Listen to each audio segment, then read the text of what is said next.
Hello bachcho, let's read the question. The question says statements related to human insulin are given below. Which statements is or are correct about genetically engineered insulin? A. Prohormone insulin contains extra stretch of C-peptide. B.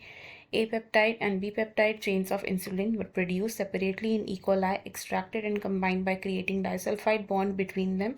C. Insulin used for treating diabetes was extracted from cattle and pigs. D. Prohormone insulin needs to be processed for converting into a mature and functional hormone. E. Some patients develop allergic reactions to the foreign insulin. Choose the most appropriate answer from the options given below.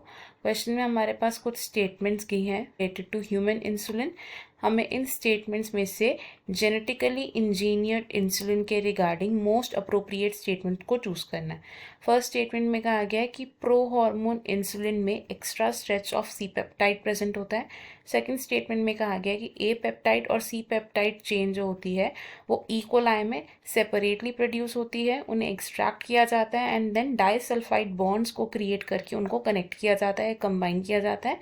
C statement में कहा गया है कि insulin जो diabetes को treat करने के लिए की जाती है वो कैटल्स और पिग से एक्सट्रैक्ट होती है. डी स्टेटमेंट में कहा गया है कि प्रो हार्मोन इंसुलिन को प्रोसेस किया जाता है मैच्योरेशन से पहले ताकि वो एक फंक्शनल हार्मोन की तरह एक्ट कर सके. एंड ई स्टेटमेंट में कहा गया है कि कुछ पेशेंट्स एलर्जीज को शो करते हैं जब उन्हें फॉरेन इंसुलिन से इंजेक्ट किया जाता है. हमारे पास 4 ऑप्शंस हैं, हमें इनमें से एक करेक्ट ऑप्शन को चूज़ करना है. सबसे पहले बात करते हैं इस क्वेश्चन में यूज़ होने वाले की कॉन्सेप्ट की. तो इन दिस क्वेश्चन हमारा जो की कॉन्सेप्ट यूज होगा that is genetically engineered insulin. Genetically engineered insulin. सबसे पहले बात करें इंसुलिन की, तो इंसुलिन क्या है? ये एक हार्मोन है और इस हार्मोन को यूज किया जाता है for the treatment of diabetes. और इंसुलिन का स्ट्रक्चर कैसा होता है? तो इंसुलिन के स्ट्रक्चर में प्रेजेंट होते हैं, इंसुलिन के स्ट्रक्चर में प्रेजेंट होते हैं 2 short polypeptide chains. Polypeptide chains, और ये 2 पॉलीपेप्टाइड चेन्स कौन सी हैं? These are A peptide chain and B peptide chain. और इन ए और बी पेप्टाइड चेन को कंबाइन कौन करता है या इन्हें कनेक्ट कौन करता है? These are connected by disulfide bridges. अब मैमल्स जैसे कि ह्यूमंस में इंसुलिन को सिंथेसाइज किया जाता है as pro hormone in mammals. Insulin कैसे सिंथेसाइज होता है? It is synthesized as a pro hormone. Pro hormone यानी कि वो स्ट्रक्चर जिसे मैच्योरेशन से पहले प्रोसेस किया जाता है. और इस प्रो हार्मोन में क्या प्रेजेंट होता है? एक एक्स्ट्रा स्ट्रेच प्रेजेंट होता है. किसका?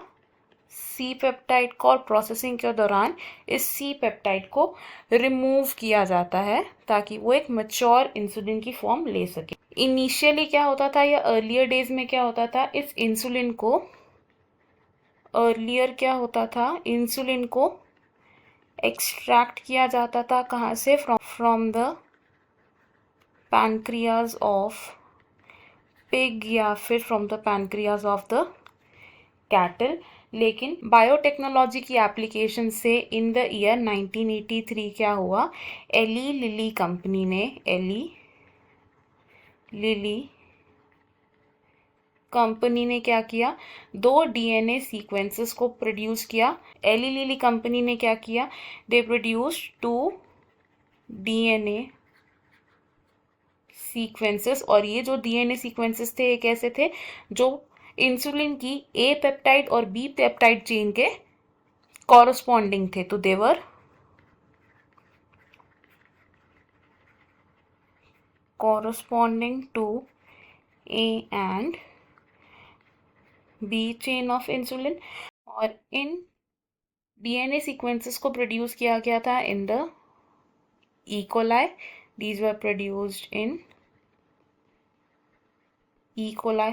अब ई कोलाई में इन सीक्वेंसेस को प्रोड्यूस किया गया, दे वर प्रोड्यूस करने के बाद इन्हें एक्सट्रैक्ट किया गया एंड एक्सट्रैक्ट करने के बाद इन दोनों पेप्टाइड चेन्स को कंबाइन किया गया with the connecting bridges which are the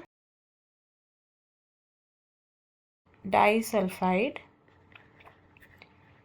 bridges, ताकि उसे एक ह्यूमन इंसुलिन की फॉर्म दी जा सके।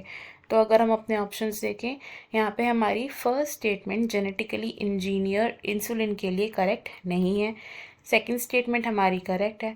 थर्ड स्टेटमेंट भी हमारी इनकरेक्ट मानी जाएगी बिकॉज कैटल से एक्सट्रैक्ट किया जाने वाला और पिग से एक्सट्रैक्ट किया जाने वाला इंसुलिन जेनेटिकली इंजीनियर्ड इंसुलिन नहीं है।